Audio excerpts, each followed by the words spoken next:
धर्मवीर चित्रपटाच्या कार्यक्रमामध्ये देवेंद्र फडणवीस बोलतात, थेट जाऊया। गुरुपौर्णिमेच्या पूर्वसंध्येला ज्यांनी खऱ्या अर्थानं गुरु म्हणून शिंदे साहेबांसारखा एक नेता घडवला आणि हजारो अनुयायी घडवले, अशा दिघे साहेबांच्या जीवनावर आधारित असलेला धर्मवीर या चित्रपटाचा दुसरा भाग, त्याचं ट्रेलर या ठिकाणी लॉन्च झालंय आणि हिंदुत्वाशी गद्दारी करणाऱ्यांना क्षमा नाही, ही जी टॅगलाईन आहे ही केवळ करणाऱ्यांना क्षमा नाही।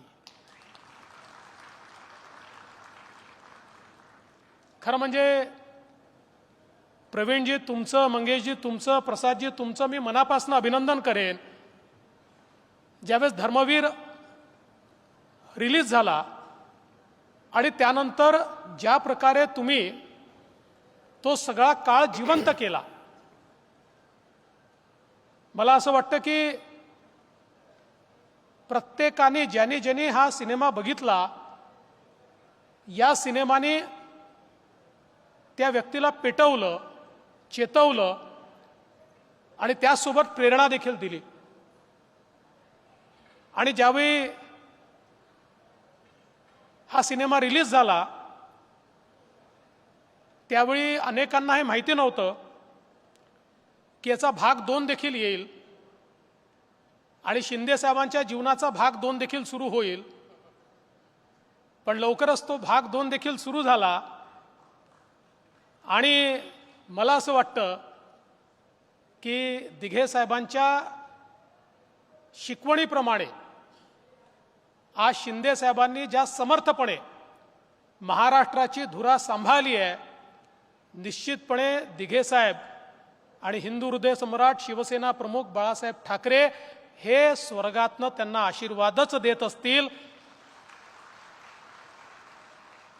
कारण या दोघांनाही विचारांची गद्दारी मान्य नव्हती।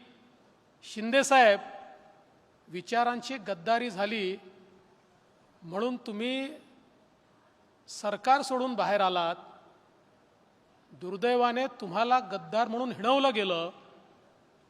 पण ज्यावेळी बाळासाहेब ठाकरे आणि आनंद दिघे यांच्यासारख्या लोकांची ताकद पाठीशी असते, त्यावेळी किती हिणवलं गेलं तरी देखील त्या ठिकाणी असली सोनं काय आहे हे जनता हेरून घेते आणि महाराष्ट्राच्या जनतेने ते हेरलं आणि शिंदे साहेबांचं नेतृत्व हे महाराष्ट्राने स्वीकारलं। आणि म्हणूनच मला असं वाटतं की आता धर्मवीर 2 ज्याचा ट्रेलर आपण सगळ्यांनी बघितलेला आहे, शिंदे साहेब हा कुठपर्यंत गेलाय माहीत नाही, पण हा अगदी आतापर्यंत आला असेल तर आमचाही रोल असायला पाहिजे त्याच्यामध्ये थोडासा। तो 3 मध्ये येईल। खरं म्हणजे मला देखील एक सिनेमा काढायचा आहे,